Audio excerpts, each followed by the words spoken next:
Bismillahirrahmanirrahim. Perkenalkan, saya Novia Agustin. Di sini saya akan memaparkan materi tentang pengertian belajar menurut teori belajar kognitif. Secara bahasa, kognitif berasal dari bahasa Latin cogiter yang artinya berpikir. Dalam perkembangan selanjutnya, kemudian istilah kognitif ini menjadi populer sebagai salah satu wilayah psikologi manusia atau satu konsep umum yang mencakup semua bentuk pengenalan yang meliputi setiap perilaku mental yang berhubungan dengan masalah pemahaman, memperhatikan, memberikan, menyangka, mempertimbangkan, pengolahan informasi, pemecahan masalah, kesengajaan, membayangkan, memperkirakan, berpikir, dan keyakinan. Sedangkan secara istilah, dalam pendidikan kognitif adalah salah satu teori di antara teori-teori belajar di mana belajar adalah pengorganisasian aspek-aspek kognitif dan persepsi untuk memperoleh pemahaman. Dalam model ini, tingkah laku seseorang ditentukan oleh persepsi dan pemahamannya tentang situasi yang berhubungan dengan tujuan, dan perubahan tingkah laku sangat dipengaruhi oleh proses belajar berpikir internal yang terjadi selama proses belajar. Bismillahirrahmanirrahim. Perkenalkan, nama saya Lisnaya Juniarti. Di sini saya akan melanjutkan materi selanjutnya tentang tokoh-tokoh teori belajar kognitif. Yang pertama, teori belajar Fiaz. Menurut Fiaz, umur mempengaruhi kemampuan belajar seorang individu. Pertumbuhan intelektual tidak secara kuantitatif, melainkan secara kualitatif. Dan daya pikir atau kekuatan mental seseorang yang berbeda usia, maka akan berbeda daya pikirannya secara kualitatif. Selanjutnya ada 4 tahap perkembangan menurut teori Fiaz.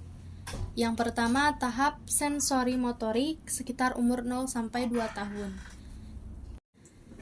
Ciri pokok perkembangan berdasarkan tindakan dan dilakukan selangkah demi selangkah. Yang kedua ada tahap preoperasional sekitar umur 2-8 tahun.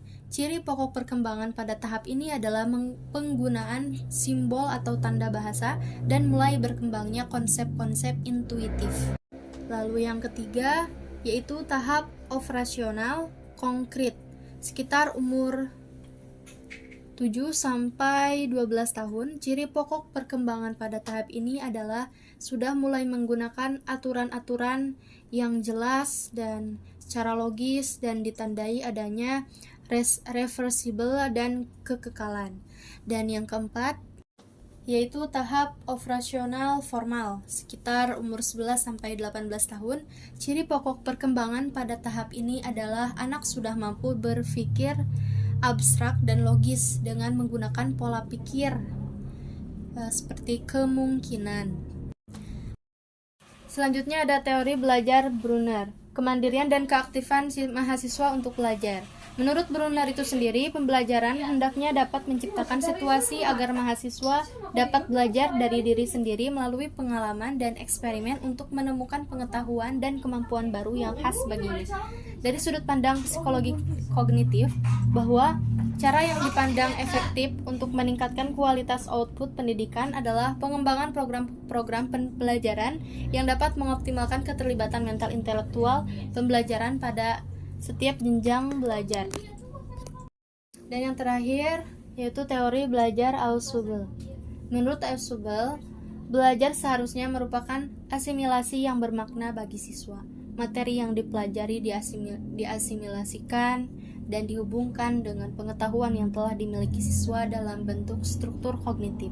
Teori ini banyak memusatkan perhatiannya pada konsepsi bahwa perolehan dan retensi pengetahuan baru merupakan fungsi dari struktur kognitif yang telah dimiliki siswa.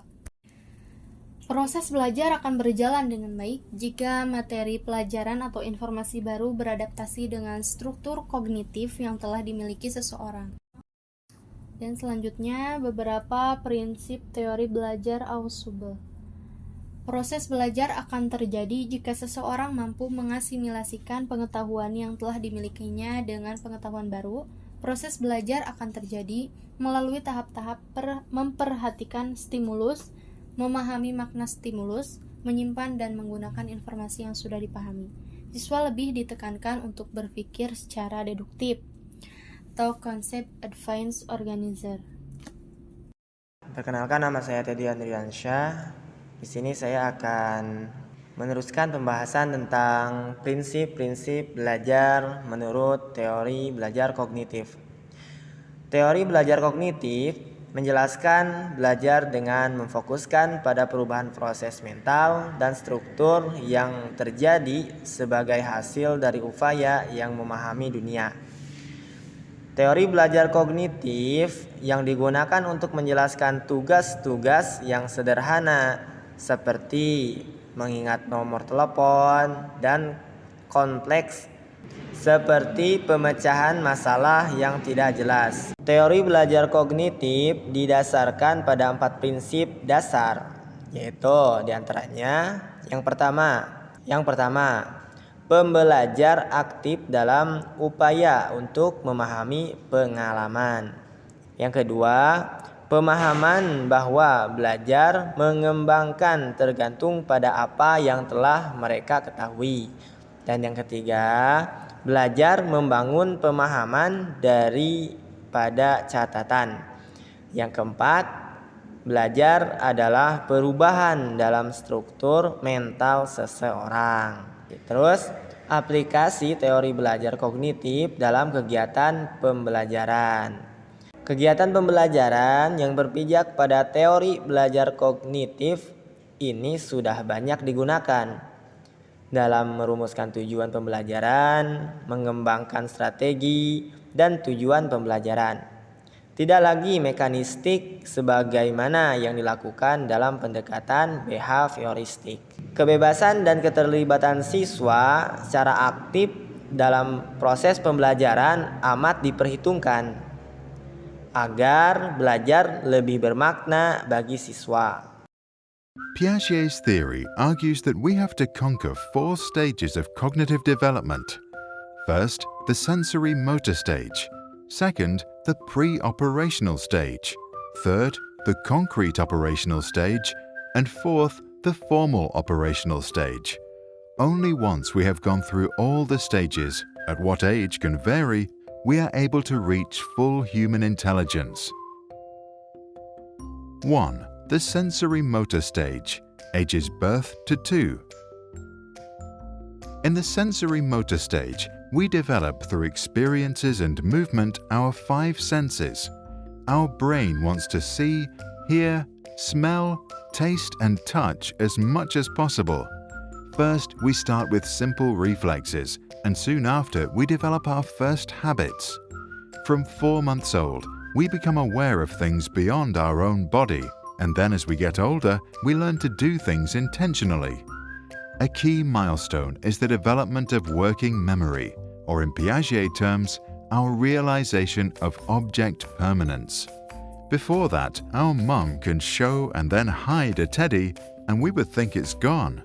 After, we understand that objects continue to exist even when we can't see them. We start becoming curious about everything. We want to smell flowers, taste food, listen to sounds, and talk to strangers. To explore more, we move. We learn to sit, crawl, stand, walk, and even to run. This increased physical mobility consequently leads to increased cognitive development.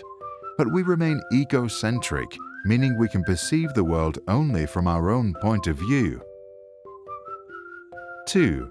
The pre-operational stage, ages 2 to 7. Our thinking is mainly categorized through symbolic functions and intuitive thoughts. We have lots of fantasies and believe objects are alive. As we are not able to apply specific cognitive operations, Piaget calls this stage pre-operational. We learn to speak and understand that words, images, and gestures are symbols for something else.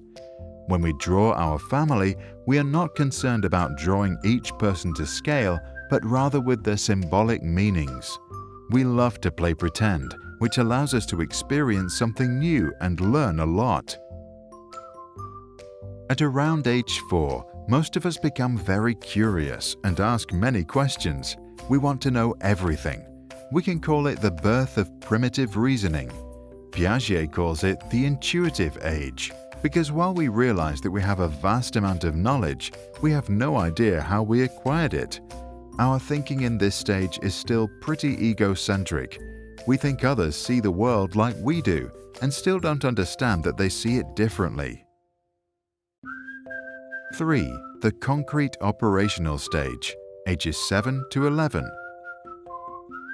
We finally discover logic and we develop concrete cognitive operations, such as sorting objects in a certain order. One example of this is inductive reasoning, which means that if we see someone eating a cookie, we can draw a conclusion and then make a generalization. And we now get the concept of conservation. We understand that if we pour orange juice from a normal glass to a taller one, the amount stays the same. Our younger sister will pick the taller glass, thinking she gets more. By the same logic, we only now can understand that if 3 plus 5 equals 8, then 8 minus 3 must equal 5. Our brain learns to rearrange our thoughts, to classify and build concrete operational mental structures. For example, we now know that we can reverse an action by doing the opposite. Excited by our new mental abilities, we apply them in conversations, activities, when we learn to write, and in school. As a result, we get to know ourselves better. We begin to understand that our thoughts and feelings are unique and not necessarily those of others. That means that we learn to put ourselves in someone else's shoes. 4. The formal operational stage, age 12 plus. Once we become teenagers, we become formally operational. We now have the ability to think more rationally about abstract concepts and hypothetical events. Our advanced cognitive abilities allow us to understand abstract concepts such as success and failure, love and hate. We form a deeper understanding of our own identity and our morality. We now also think that we understand why people behave the way they behave, and as a result, can become more compassionate. Our brain can now do deductive reasoning, which means we can compare two statements and reach a logical generalization. Our new mental skills allow us to plan our life systematically and prioritize, and we can make assumptions about events that have no necessary relation to reality. We can now also philosophize and just think about thinking itself. Our new sense for our identity now also creates egocentric thoughts, and some start to see an imaginary audience watching them all the time. Piaget believed in lifelong learning, but insisted that the formal operational stage is the final stage of our cognitive development.